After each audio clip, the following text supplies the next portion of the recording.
मोदी जी कहते हैं महिलाओं के लिए आरक्षण लाए।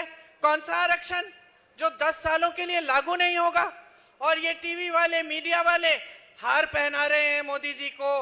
मोदी जी बड़े बड़े मंचों पर महिलाओं के साथ कि भैया हम आरक्षण लाए, और जब हमारी पहलवान बहनों के साथ दुष्कर्म होता है, गलत काम होते हैं, तो मोदी जी कहां छुप जाते हैं? ओलंपिक की मेडल लाई तो मोदी जी ने चाय पे बुलाया, अपने घर बुलाया, फोटो खिंचवा दी, सारे टीवी ने दिखाया कि मोदी जी है तो मुमकिन है।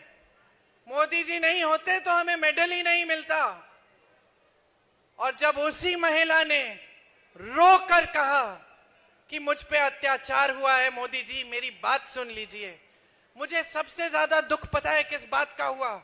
जब मैं उससे मिलने गई, जब वो धरना लगा रही थी, मैं उन लड़कियों से मिलने गई, उसने मुझे कहा कि दीदी मैंने सोचा था, मैंने देश को गर्वित किया है, देश के लिए इतना बड़ा मेडल लाई हूं, मैंने सोचा था कि अगर मैं सड़क पे बैठ जाऊंगी, मैं आंदोलन करूंगी, तो मेरी तो सुनवाई होगी।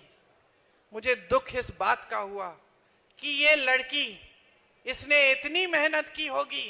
मैं जानती हूं, मेरी बेटी ने हरियाणा के लिए बास्केटबॉल खेला था, तो मैंने अपनी बेटी को एक गांव में, सोनीपत में किसी गांव में एक स्कूल था, उसमें कैंप में भेजा था। सर्दी का समय था।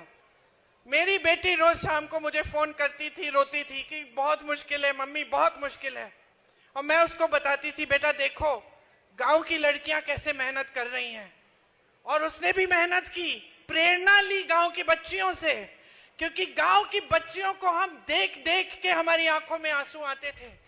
जब ये लोग नेशनल्स खेलने के लिए गए, जब ये नेशनल्स खेलने के लिए गए, तो सारी बच्चियां इकट्ठी गईं। मेरी बेटी भी थी उसमें शामिल, मैं भी गई थी, और साथ में जो जितनी भी गांव की बच्चियां थी, जो सुबह 3-3, 4-4 बजे उठ के मेहनत करती थी, पसीना बहाती थी। मुझे आज तक याद है उस टीम की जो कैप्टन थी, एक छोटी सी लड़की थी, इतनी सी 15 साल की लड़की, शायद राधिका नाम था उसका। उसको 103 बुखार था, उसको 103 बुखार था, लेकिन वो खेलती रही, खेलती रही, खेलती रही। मैं मां हूं, मैं मां हूं। मैंने कहा कि उसको रुकवा लो, आराम करा लो, कोई बात नहीं। वो बच्ची रुकी नहीं। इतनी मेहनत करती हैं आपकी बेटियां, और ओलंपिक में जाने के लिए कितनी मेहनत की होगी इस लड़की ने। नौजवान, इसकी उम्मीदें, इसकी आशाएं क्या होंगी, महत्वाकांक्षाएं क्या होंगी।